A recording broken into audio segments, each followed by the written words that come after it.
ng vlogger at hiker na si 30. He's on top of the world.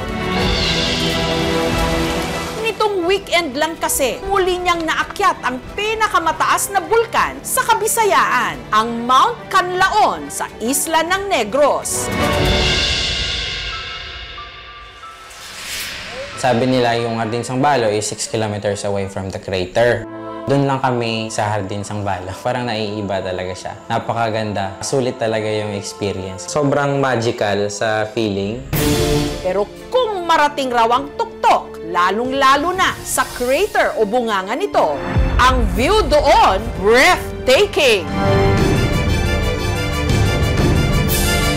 Isa siya sa mga destination ng mga adventure seekers, kaya maraming pumupunta sa crater. Kaya nakita ng management ng Mount Canlaon Natural Park na dapat i-regulate yung trekking papunta sa crater. Ngunit isang araw lang matapos ang hike ni 30 sa Mount Canlaon, nagulat siya sa pumutok na balita.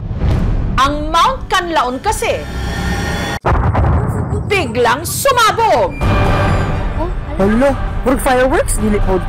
Nagkaroon tayo ng isang pagputok mula sa crater bandang alas 6:21 ng gabi. Tumagal ng 6 na minuto.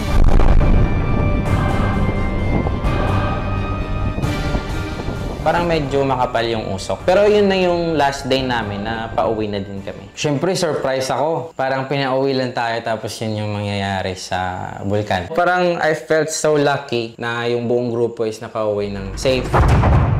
Ang paligid ng bulkan, inulan na may kasamang kidlat.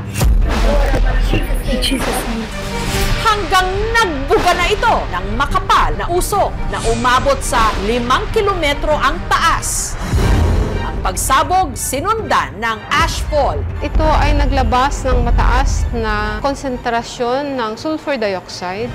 Kaya ang mga bayan ng La Carlota at La Castellana sa Negros Occidental at Canlaon City sa Negros Oriental na nasa palibot ng bulkan, nabalot ng abo. Para na nagkahilo. Kuan tapukan og abo. Tapos ako ang tanom daot.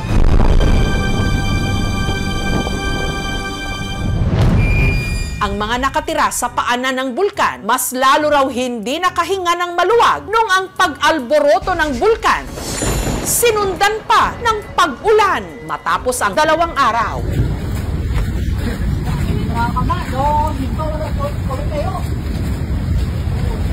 Tidak guubak. Butso biyang imong gipanan liyo. Ay, Sunod kasing umagos pababa ng bulkan ang lahar. Good. Suga. Wala ko suga, Lord. Lalat! Dito mo, dito! Dito! Dali na, Jill! Dali mo! Ang dating malinis na ilog, naging ilog ng lahar. At umapaw pa. Lord, in Jesus' name. Sa sitio Tamburong, sa barangay Biak na Bato, na sakop ng bayan ng La Castellana. Lord, please, Lord, kuberi, Lord, imo ni nga balay, Lord. Please silang mama, Lord, kuberi, Ang mga kalalakihang ito, pilit na isinalba ang motor na naipit sa mga inanod na kahoy. Damo ko nakita ng mga tao nga gadagan na sila tapos nagkahadlok na sila. Malakat na sila kay para mag-evacuate. Ang 85 anyos na si Lola Pila, dahil paika-ika ng maglakad, kinarga na ng mga barangay tanod. Kalakaw kay pilit naman kayo ang persada. Ginit-nit na lang nila nga ako sinilas. Ang Department of Public Works and Highways sa La Castellana, magdamagang nilinis sa mga kalsadang nabalot ng abo. Simula po kami kanina ng mula alas 3, makapal masyado yung mud flow. Manghawid lang. Ang pamilya ng magsasakang si Carlita nanlumo nung binalikan nila ang kanilang bahay malapit sa ilog ng barangay Biak na Bato. Oh. Di naman kaabot sa tuod pero hapit. Ang kanila kasing kusina, lubog sa lahar. Tapos gibutangan akong bato para nga makaano ko sa dapugan. Dili na ko, maabot na ako dinhi na makapagluto na. Ang kanilang banyo, ito na lang ang natira. Kadilyan na lang na din, may na. Inabhan na mong diri nga sa alamri, pagkaputol na nga lubong. Pero ipinagpapasalamat pa rin daw nilang wala ni isa sa kanilang pamilya ang nasaktan. Tuamang ko sa babaw. Nung ko daw mo, hawa na kuguro diri nga lugar. Magpulit lang ko sa bukid. Kung naglapit na lang kayo ang ano mo pag nagbaha. Pero sa kalagitnaan ng shoot ng aming team, O sa kalayo akanay diri sa inyo ang balay dito sa Kanlaon. Wala ko kabalo. Sa kalayo. biglang nagkagulo.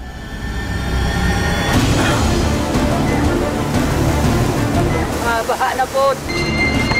Ang tubig kasi na may dalang lahar, muling rumagasa.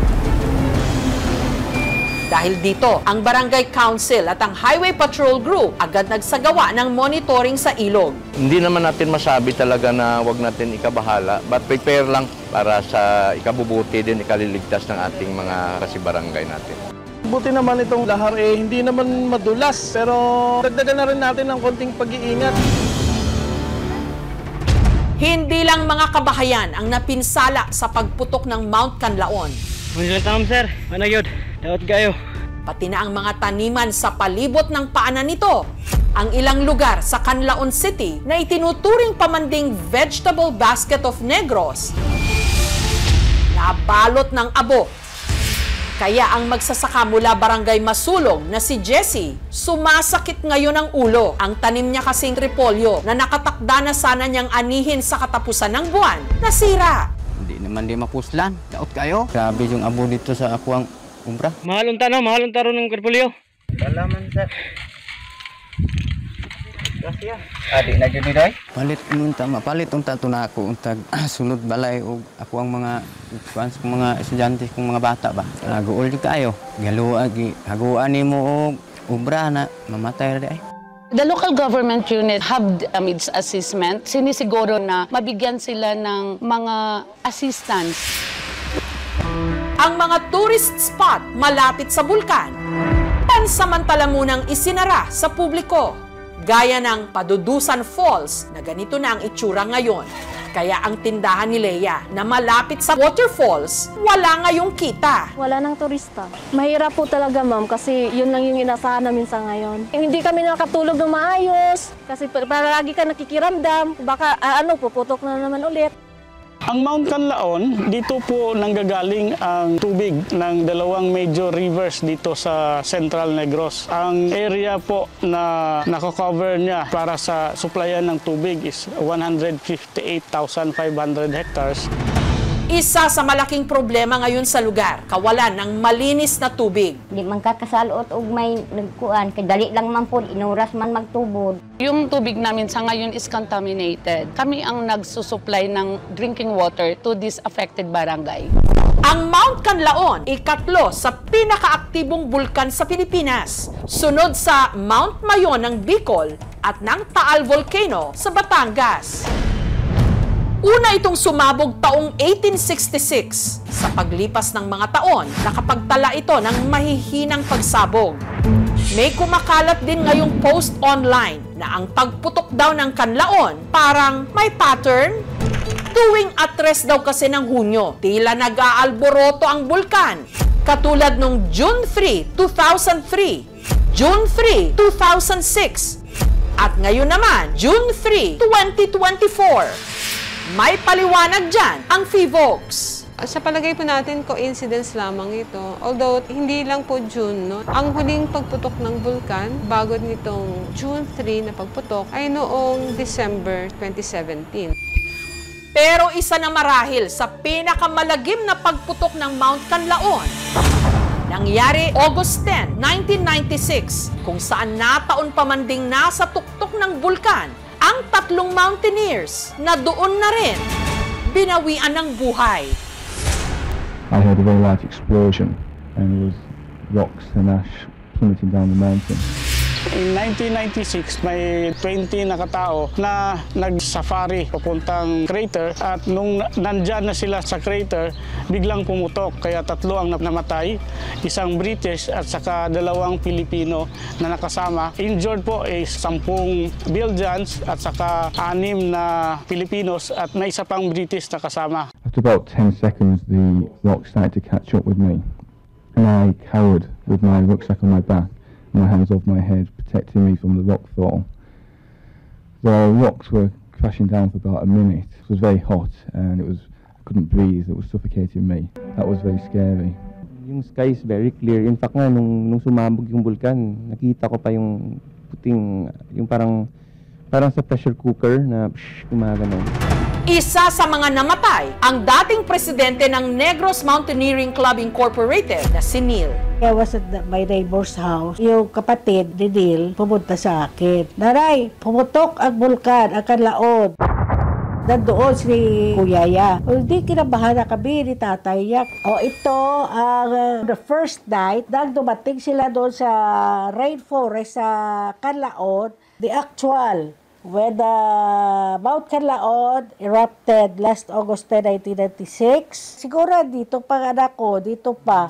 Tinamaan na sila ng mga bato na bumabaga. So yan ang the worst na siguro ikinamatay niya. Na gusto mo, nandun ka, ma-comfort mo siya, ma-feel mo kung ano kanya pinifeel, malaman mo, ano gusto niya.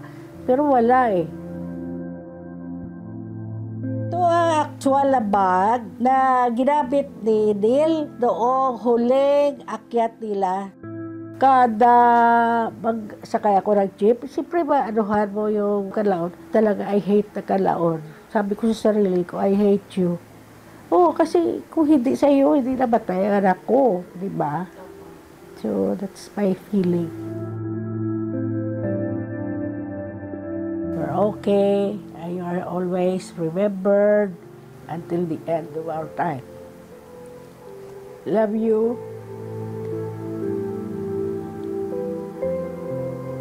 Hello.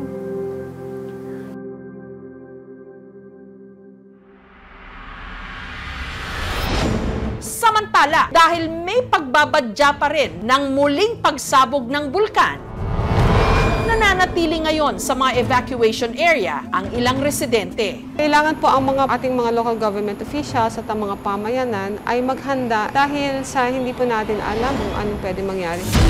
Sa maraming panahon, sinasabi ng mga taga-Negros na ang Mount Canlaon ang nagsilbi nilang proteksyon sa mga nakaraang bagyo.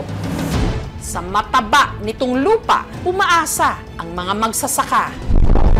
Sumasabog ng hindi inaasahan.